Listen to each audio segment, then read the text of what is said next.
예고되면서 받았던 돈도 다 써가는데 집사람 병원비에 딸내미 학원비까지 들어가야 될 돈은 천진데 나이 때문에 취직은 안 되고. 아, 정리해고를 당하셨네요. 아유. 일자리 검색. 나도 신청 한번 해볼까? 혼자 끙끙 앓는 것보단 도움이 안 되겠나? 그렇게 저는 중장년층 재취업 프로그램을 통해 어렵게 일자리를 구할 수 있었습니다.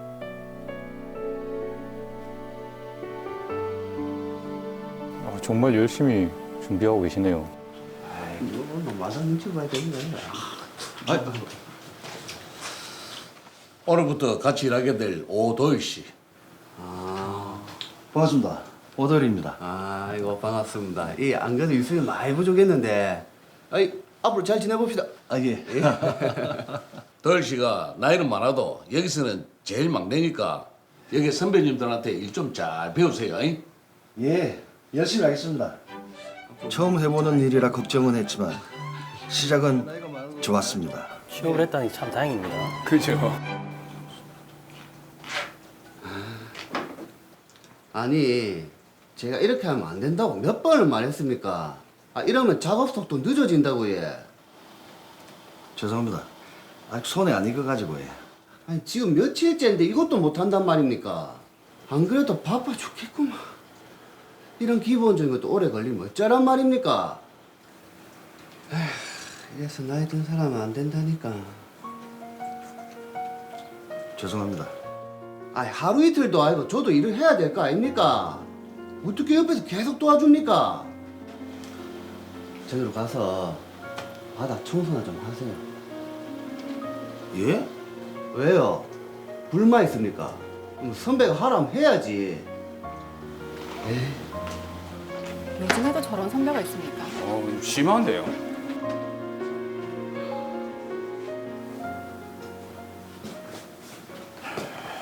에이. 진짜 오돌 때문에 스트레스 받아 죽겠다. 왜? 말귀를 못 알아듣는다, 말귀를. 그리고 손이 왜 그렇게 느려 터졌노? 안 그만두나? 내 같으면 눈치껏 그만둔다. 하긴 좀 둔하긴 둔하더라. 내가 서툴러서 그러려니 열심히 해서 버텨보자는 심정이었습니다. 저기 민수 씨, 나 일하다가 모르는 게 있어서 그러는데. 저기요, 이거 좀. 너무 지나치게 무시를 하고. 너무하네. 네. 아이고, 시간 벌써 이래 됐나? 오늘 뭐 먹지? 얼큰하게 국밥 한 그릇 합시다.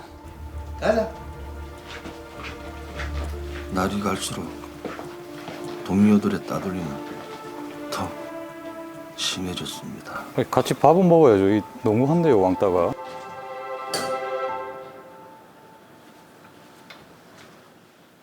오도일 씨, 예, 사장님. 내일부터는 안 나와도 되겠습니다. 오? 근데 갑자기 왜? 나이도 많고 일하는 것도 좀 그렇고 직원들이 불만이 많아요. 우리 회사랑은 안 맞는 것 같습니다. 예, 알겠습니다. 그러면 퇴직금은 얼마나? 퇴직금이라뇨. 오도일 씨 근무한 지 1년도 안 됐잖아요. 당연히 퇴직금이 없죠. 아니 이런 법이 어디 있습니까? 갑자기 나오지 말라 그러고 퇴직금도 안 준다니요. 안 주는 게 아니고 못 주는 겁니다. 그래서 이게 딱 12개월 될 때 그랬나 보네요. 참 서럽다 서러워. 너희들은 어디 나이 안 먹는 줄 아나? 이 나이에 따돌림이나 당하고 나이 많다고 잘리기나 하고 참 서럽네. 이제 어찌해야 되나?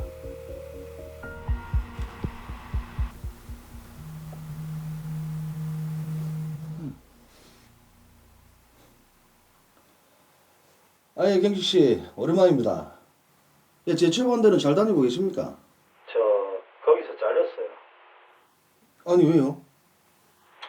그렇게 됐어요. 도율 씨는요? 사실 저도 나이 많다고 나가라고 하더라고요. 해고도 해고지만 나이 많고 일도 못한다고 참 사람을 따돌리더라고요. 참나. 진짜 뭐 그런 데가 다 있노. 부당해고 구제 신청 해봤어요? 부당해고 구제 신청이요? 저도 신청해놨는데 도율 씨도 해보세요. 예, 알겠습니다. 알려주셔서 감사합니다. 그렇게 해고된 게 너무 억울했습니다. 그래서 부당해고 구제 신청을 하게 됐습니다.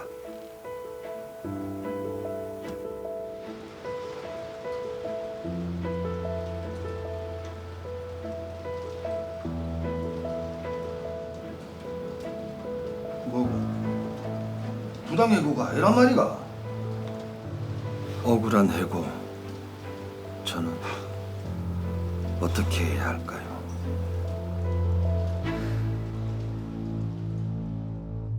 네, 정리해고를 당한 이후에 또 열심히 준비해서 어렵게 재취업을 했는데 또 해고를 당한 오도일 씨의 사연 참 안타깝습니다. 예. 그렇습니다. 일단 사건을 좀 정리를 해보겠습니다. 오도일 씨는 이전 직장에서 정리해고를 당한 후에 어렵게 재취업을 하게 됩니다. 재취업한 곳은 목공소로 오도일 씨를 포함해서 근로자가 4명이 있습니다. 처음에는 오도일 씨를 환영하는 그런 분위기였죠. 근데 며칠이 지나지 않아서 일이 서툴다는 이유로 동료들이 괴롭히면서 급기야 따돌리기까지 하는 그런 상황이 옵니다. 네. 하지만 자기가 미숙해서 그런 거라 생각을 하고 더 열심히 일을 했습니다. 그렇게 오도일 씨가 일한 지 11개월 정도 되었을 때 일을 하기에 나이가 너무 많다라는 이유로 하루아침에 부당해고를 당하게 됩니다. 네. 정말 억울한 그런 상황인데 그러던 어느 날 지인에게서 연락이 와서 부당해고 구제 신청에 대해서 듣게 됩니다. 오도일 씨는 바로 신청을 하게 되었습니다마는 각하됐습니다. 그러게요. 오도일 씨가 이제 앞으로 어떻게 해야 될까요? 정말 앞이 깜깜할 것 같은데, 자, 오도일 씨의 부당해고 구제 신청은 왜 각하가 된 걸까요? 네, 정말 너무나도 억울하고 제가 봐도 답답한 상황인데요. 네. 이 상황으로 봐선 근로자 수가 상시 5인 미만의 사업장이기 때문에 각하된 것 같습니다. 이게 그러면 회사 근로자 수가 적으면 부당해고여도 구제를 못 받는 겁니까? 네, 상시 5인 미만의 사업장일 경우에는 노동위원회에 부당해고 구제 신청을 할 수가 없습니다. 이 사용자가 근로자를 부당해고를 하면 원칙적으로 그 근로자는 노동위원회에 부당해고 구제 신청을 할 수는 있는데요. 이 근로기준법은 상시 5인 이상의 사업장에 대해서 적용이 되는 것이기 때문에 네. 이 부당해고 구제 신청이 이 사업장에는 적용되지 않았던 것입니다. 그럼 지금 이 오도일 씨 같은 경우는 아예 구제 방법이 없는 겁니까? 그러나 아예 방법이 없는 것은 아니고요. 정말 방법이 없다라고 하면 너무 억울하지 않겠습니까? 그렇죠. 예. 그래서 이럴 때를 위해서 항상 인권의 마지막 보루 법원이 있습니다. 회사를 상대로 법원에 해고 무효 확인 소송을 제기하시면 됩니다. 이 해고 무효 확인 소송은 사업장의 근로자 수와 상관없이 언제든지 제기하실 수 있습니다. 그렇다면 다행이네요. 네, 부당해고 구제 신청의 경우에는 보통 해고를 당한 날부터 3개월 이내에 신청을 해야 된다는 이 시간적 제약이 있습니다. 네. 그러나 해고 무효 확인 소송의 경우에는 법원에 신청할 수 있는 기한의 제한이 없습니다. 그래서 만약에 3개월이 지나셨더라면 이때는 법원에 해고 무효 확인 소송을 제기하시면 되겠습니다. 그 말씀하신 해고 무효 확인 소송을 하면 뭐 다시 복직을 할 수 있는 건가요? 도일 씨 경우에는 복직이 가능할 것으로 보입니다. 예. 이 사연을 보면 해고를 할 만한 정당한 사유가 없어 보이기 때문이거든요. 그래서 법원에서 도일 씨의 청구를 인용할 가능성이 높아 보입니다. 저는 또 이 화면 보면서 이해가 안 됐던 게 분명 채용할 때 오도일 씨의 나이를 알았을 거란 말이죠. 그렇죠. 근데 한참 근무를 하고 있는데 나이가 많아서 안 되겠다 이런 거는 굉장히 좀 황당하고 불합리한 것 같은데 이게 나이가 어떻게 좀 해고의 이유가 될 수 있습니까?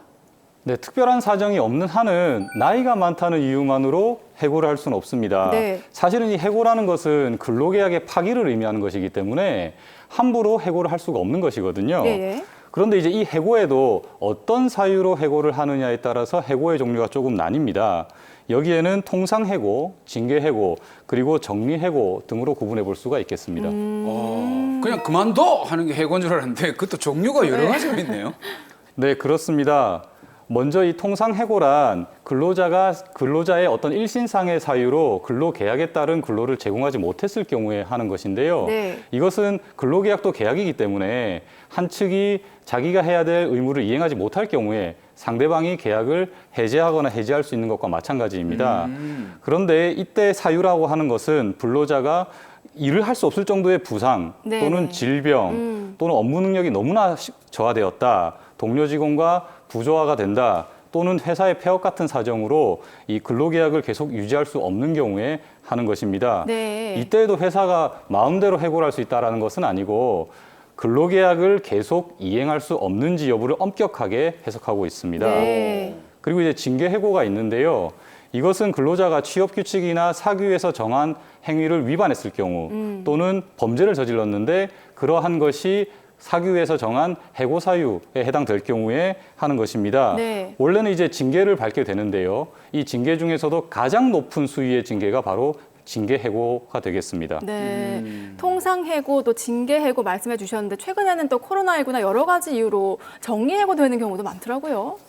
네, 이 정리해고가 참 안타까운 경우인데요. 법에서는 이것을 경영상의 이유에 의한 해고라고 합니다. 네. 이것은 인력 감축이 필요한 상황에서 그런 어떤 긴박한 경영 상황을 근로자 측과 성실하게 상의 협의를 하고 가급적 해고하지 않으려고 했는데도 불구하고 어쩔 수 없이 인력 감축을 해야만 할 때 공정하게 대상자를 선별을 해서 하는 해고입니다. 네.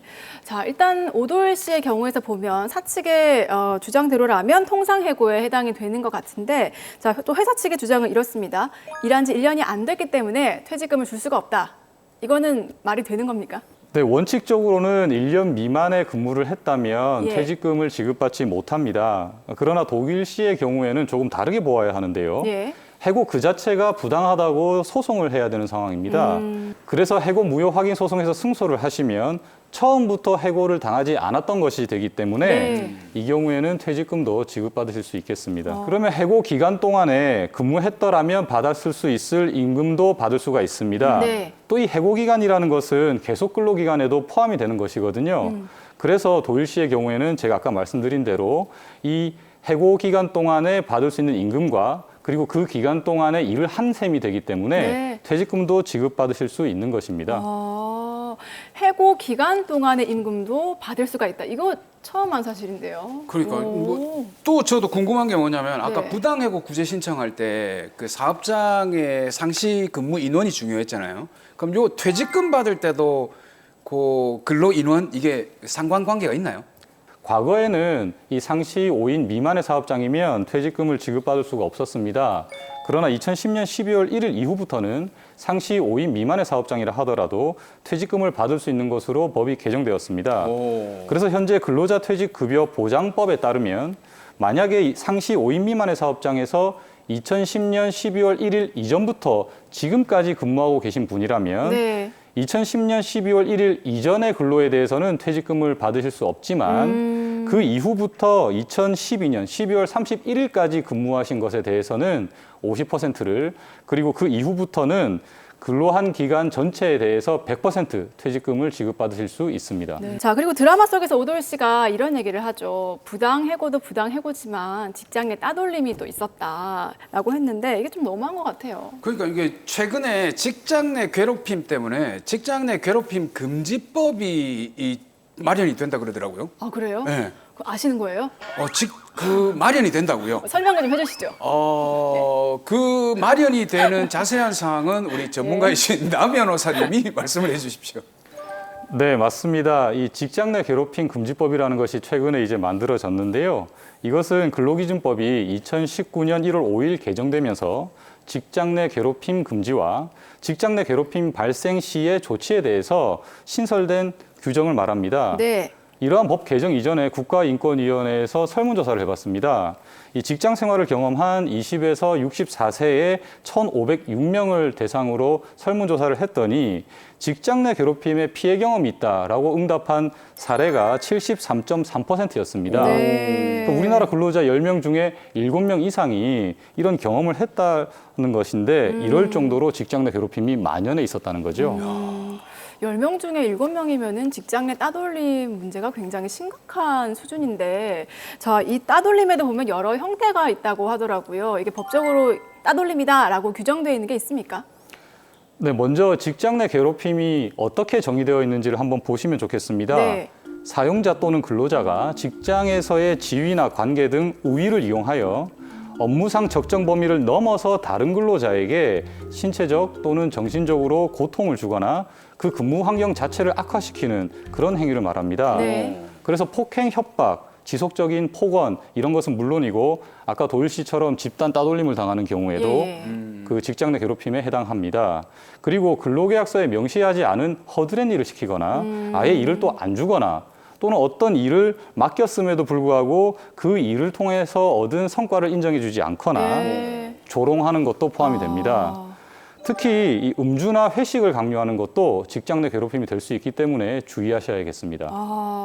야, 그렇다면 이렇게 오도일 씨한테 가해진 것처럼 직장 내에 따돌림이 발생을 했다. 그럴 때는 어떻게 대처를 하는 게 좋습니까? 네, 우선 절차적으로는 사용자 또는 그 회사의 인사팀이나 고충처리위원회 등에 신고할 수 있습니다. 그러니까 도일 씨 경우에는 사실은 그 사장에게 직접 이야기를 해야 되는 그런 상황인데요. 네. 그러면 반드시 회사는 그 사실관계를 조사하도록 법에 규정하고 있습니다. 다만 이때 항상 중요한 것이 증거인데 이 괴롭힘을 당하실 경우에는 그것을 녹음을 하시던가 정말 그것이 어려운 상황이라고 한다면 그날 퇴근을 하셔서 집에서 일기 형식으로 글이라도 남겨놓으셔야 합니다. 그러면 그것이 나중에 증거로서 활용될 수가 있습니다. 여기서도 증거 수집이 아주 중요하네요. 그러니까 일지를 쓰더라도 써놔야 된다. 그러니까요. 자, 일단 이전 회사에서 정리해고를 당하고 다시 일어서기 위해서 열심히 공부 재취업에 성공해서 일을 했는데 거기서도 따돌림을 당해 부당해고까지 당한 오도일 씨에게 마지막으로 해결책 속 시원히 내려주시죠. 우리 도일 씨 같은 경우에는 이 중장년 재취업 프로그램으로 취업을 하셨기 때문에 이 나이가 단순히 많다는 이유만으로 해고하는 것은 상당히 부당한 것이죠. 그래서 이런 경위 그리고 또 직장 내에서 괴롭힘을 사실 당하신 거거든요. 네. 단순히 업무가 미숙하다는 이유만으로 따돌림을 당하는 것은 이것은 적법한 상황이 아닙니다. 그래서 이런 것들을 시간 순으로 잘 정리하시고 뒷받침할 수 있는 증거 자료를 확보하시는 것이 중요하겠습니다. 이때 증거로서는 가족들의 진술서도 가능하니까 네. 미리 준비하시면 좋겠습니다. 그리고 해고 무효 확인 소송을 하시면서 그동안에 못 받았던 임금도 받으실 수가 있기 때문에 그 임금 청구도 같이 하시면 좋겠습니다. 그리고 끝으로 이 직장 내 괴롭힘은 근로기준법에서 금지하고 있는 불법 행위입니다. 네. 그래서 이 직장 내 괴롭힘을 한 동료 직원들을 상대로 손해배상 청구도 가능하시겠습니다.